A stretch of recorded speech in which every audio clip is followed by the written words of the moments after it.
అందుకు మీతోటి కొన్ని మాటలు పంచుకోవాలనుకుంటాం. మీరు కేవలం భారతదేశ భవిష్యత్తు కాదు, భారతదేశపు ప్రస్తుత బలం కూడా.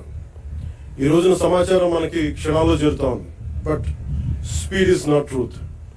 ఏదైనా నమ్మే ముందు ఆలోచించండి, అనుసరించే ముందు ప్రశ్నించండి, నిర్ణయం తీసుకునే ముందు పరిశీలించండి. మన రాజ్యాంగ ప్రాథమిక విధుల్లో article 51 clause A sub clause H కూడా ప్రతి పౌరుడు శాస్త్రీయ మానవతా పరిశీలన సంస్కరణ దృక్పథాలను, scientific temper, humanism, enquiry and reforms పెంపొందించుకోవాలని చాటి చెప్తా ఉంటుంది. మనందరికీ మన అభిప్రాయం స్వేచ్ఛగా వ్యక్తం చేసే హక్కు ఉంది. అది మన ప్రజాస్వామ్యానికి చాలా గొప్ప బలం.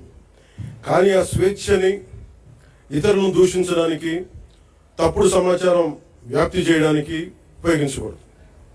Before sharing verify data, before criticising know the facts, before abusing remember your responsibility. బలమైన ప్రజాస్వామ్యానికి మనకు కావాల్సింది బ్లైండ్ ఫాలోవర్స్ కాదు, ఇన్ఫార్మ్డ్ సిటిజన్స్ చాలా అవసరం.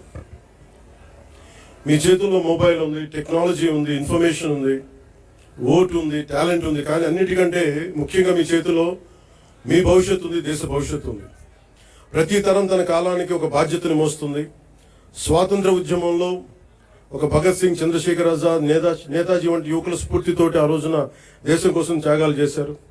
స్వాతంత్రం వచ్చిన తర్వాత తరాలు దేశ నిర్మాణానికి పునాదులు వేశాయి. ఇప్పుడు ఆ జాతీయ నిర్మాణపు జ్యోతిని ముందుకు తీసుకువెళ్లాల్సిన అవసరం మన యువతది.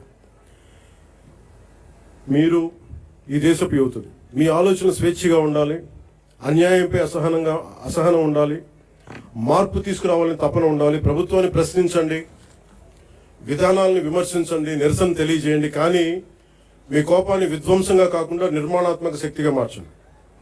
పోరాడే సమస్యలు నిజమైనవే కావచ్చు, కానీ వాటిని ఎవరు ఏ దిశలోకి తీసుకువెళ్తున్నారు అనేది ఆలోచించాలి. వ్యవస్థలో తప్పుంటే వ్యవస్థని ధ్వంసం చేయడం కాదు, వ్యవస్థని సరిచేయడం అంటే మనకు లక్ష్యం కావాలి. నేను కూడా ప్రజా సమస్యల కోసం అనేక ఉద్యమాలు చేశాను, కానీ ఎక్కడా కూడా ప్రజల ఆస్తుల్ని ధ్వంసం చేయడం కానీ, హింసకి దారి తీయడం కానీ, సమాజాన్ని విభజించడం ఎప్పుడు మార్పుకి మార్గం కాదనే ఆలోచన ఎప్పుడు దృష్టిలో పెట్టుకొని ఉద్యమాలు చేశాం. భారతదేశానికి ప్రతిభ కొరవలేదు, అవకాశాలు కావాలి. అవకాశాన్ని సృష్టించే సమయం ఇది. ప్రపంచంలోని పెద్ద సంస్థలకి నాయకత్వం వహిస్తున్న భారతీయుల నుంచి, అంతరిక్షం నుంచి డిజిటల్ టెక్నాలజీ వరకు, భారత్ సాధిస్తున్న విజయాల వరకు మన సామర్థ్యాన్ని చాటి చెప్పడం, సామర్థ్యానికి ప్రపంచమే సాక్ష్యం. కాబట్టి యువతకి నా పిలుపు ఒకటే: డబ్బుకి మీ ఓటు నమ్ముకోకండి, తప్పుడు సమాచారానికి మీ ఆలోచన నమ్ముకోకండి, ద్వేషానికి మీ భవిష్యత్తును అప్పగించకండి. ప్రశ్నించే యువత కావాలి, పరిష్కారం చూపే యువత కావాలి, అవకాశాలు సృష్టించే యువత కావాలి, భారతదేశాన్ని నడిపించే యువత కావాలి. ఈ తరం చేతిలో ఉన్న జ్యోతి యువత.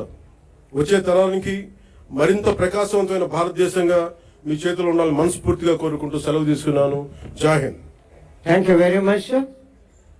Now second in command, Salman God.